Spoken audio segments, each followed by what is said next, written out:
The more data that comes out, the more you got to wonder if Joe Biden knows he's the president of the United States of America, because that would involve acknowledging a sovereign country with sovereign borders. It's outrageous. Let's talk to Senator Eric Schmitt, joins the show once again. Thank you for being with us today. When I saw this report come out, my jaw dropped, but I feel like I'm kind of feel stupid for being shocked by this anymore. No, this is we've never seen anything like this, Annie.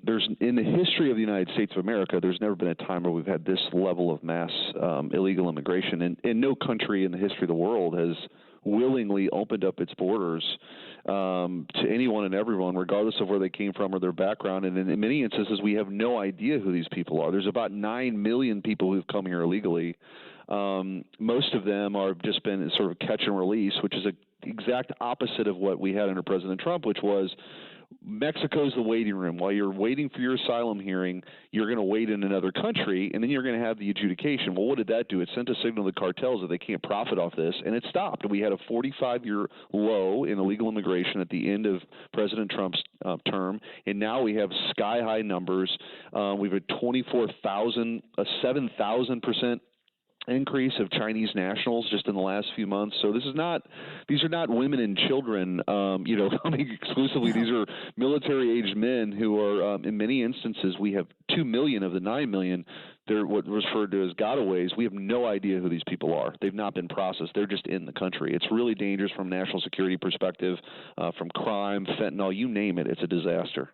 When I compare that data that we have received here in the last 24 hours, at least what came across my desk, and then you look at what's taking place on college campuses, you look at what people are saying about America. In fact, they're saying death to America. And then you look, this is what blows my mind.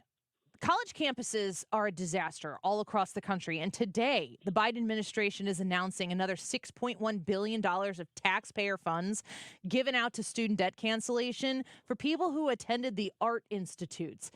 It seems as though they are aggressively funding this type of destruction of our country as if it's intentional.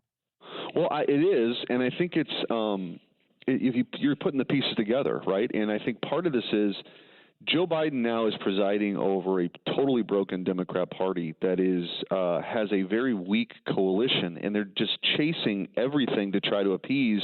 Younger voters are leaving the Democrat Party. Why? Because everything is more expensive. It's twice as expensive, literally, to buy a house as it was just 3 years ago. And they're just simply trying to buy votes now with these student loan debt forgiveness. When I was AG, we filed the original lawsuit. The Supreme Court struck it down. It saved taxpayers $500 billion. My guess is most of these recent bailouts now for people with art degrees that hardworking Americans are paying for because they didn't pay their student loans back. That's going to get thrown out too, but it's a desperate attempt. It's also why we have an open border, in my view. You don't need to be a citizen to be counted in the census. This is a 2030 reapportionment play for the census. It's really cynical by the Democrats, but they got nothing left because the people who are here legally, who are living in this country, understand what a disaster this administration has been. And so you combine this with the DEI, which seeks to undermine fundamental principles about what makes America special and great, right? It's a war on merit. You combine that kind of ideology that's now not just on college campuses, but K through 12. The Democrats have created a monster here, and they have no idea how to control it. They have no idea how to control it on these college campuses. And Joe Biden doesn't want to speak out, Annie, because he's got a growing pro-Hamas wing of the Democrat Party, and he's scared to death he's going to lose in November. He's going to lose anyway, but he's trying to hold together this very fragile coalition. Yeah, I can't stop hearing that one campaign event. I think it was a campaign event that he was at. Protester stands up, and he says they have a point. And that's the message of this administration and the campaign at the same time. You want to use your actions to support Israel, but your words to support these Hamas supporters. He can't get away with that, and he cannot reconcile these two separate groups as the president and as the campaigner in chief. He's not going to be able to do that. And I'm wondering what the Republican Party together is going to message to Americans to make sure that we win, and we win big in November. Does the Republican Party have that message? Well, I think so on the foreign policy front, you just look around the world. There's essentially chaos has been unleashed around the world because of lack of American leadership, because we have a president who is not in command.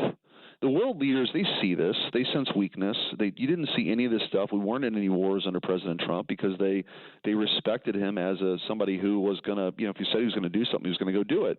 And so that's on the foreign policy front. But I do think when people, the issues that are top of mind for voters right now, according to polling, I don't think any of this is going to change between now and November. Is, you've got the economy, right? You've got inflation. It's not going away. It's cumulative.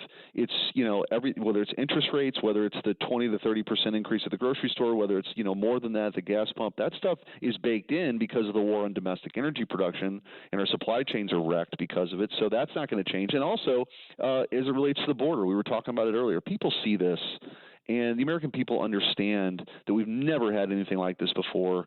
It's a total disaster at the border, and also cognitively, I mean, it's not going to get any better for Joe Biden. I mean, he it's hard for him. By the way, I don't take any pleasure in saying this. Right. I'm not like but it's not getting any better. The American people see it, and imagine him in 5 years. So I think that there's a really important decision. We're kind of a inflection point as a country internally, and how we're viewed in the world, and we got to get this right. And I do think that, like I said, if the election were held today, I think President Trump would win. It's not held today, so there's a lot of work to do between now and then. Senator Eric Schmitt with us. Last question before we let you go. And I want to lean into, of course, your ability to be a legislator in the Senate, but also as a lawyer and a legal mind.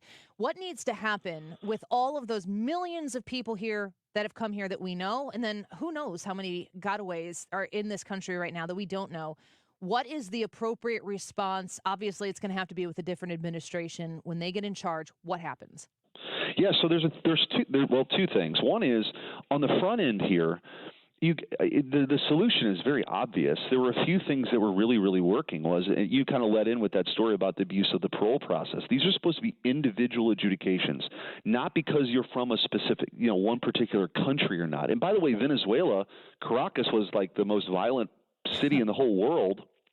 And they essentially shipped everybody to Colombia, and they're, like a lot of the crime that you see are from Venezuelans who were, kicked out of their own country. So, you have remained in Mexico. You finish the wall. You think about the billions and billions we spend other places. We could secure our own border and support those border patrol agents so they don't have to cover so much ground. Those are two things you could do that would actually get our border under control because it already worked. The second is, for every administration, Annie, Republican and Democrat, the law of the United States of America, including current law, is if you come here, illegally, you are detained and then deported unless you can prove that you qualify for some exception, like asylum. Right? Mm-hmm. We're not doing any of that. So clearly, deporting people here illegally has to be part of what we do. There's 9 million people here illegally, but you're going to see when President Trump gets to office and some of these things happen, you're going to see the Democrats they're going to claim all sorts of parade of terribles.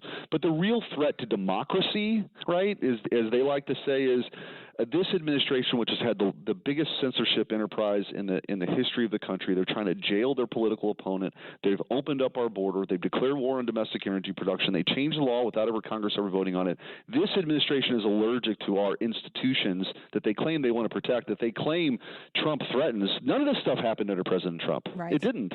And so that's what we're living with now. So again, I think it's a really, really important election for people to not just to win the presidency, but also in the Senate here. Chuck Schumer is a total disaster as a majority leader, and so I think that we'll be able to have an impact on the judges that get confirmed and all kinds of moving legislation forward too if we keep the House. So I'm optimistic, Annie. But you look around, it's this is what happens when you elect Democrats, honestly, and I think people are seeing that. It's totally out of control. I'm sorry, I just want to follow up because of the news that came out here in the last 24 hours about the Biden administration considering welcoming refugees from Gaza. Yeah, no way. I'm actually signing a letter today with other senators to say this shouldn't be on the table right now. Look, none of the Arab countries are accepting any of these refugees, right? None of them, including Egypt. I think it's fair for us to say we already have an illegal immigration problem. And by the way, we're tempting fate here with this construction of this Gaza pier. We're going to have our military men and women building this pier. They're already taking incoming fire from terrorists over there. There's just so many bad decisions along the way. But again, They're terrified of their base right now, Annie. That's why you see Chuck Schumer and Joe Biden calling for new elections in Israel to oust Benjamin Netanyahu. They want this over with because they understand that this pro-Hamas wing is radical, but they're not going away. And my prediction is they're not going to go away. They're going to get louder, including at the convention in Chicago this summer. So the Democrats have a nightmare on their hands. But this is what happened. The chickens are coming home to roost. When you push this divisive ideology, this cultural Marxism where everybody's either oppressor or oppressed, this is what you end up with.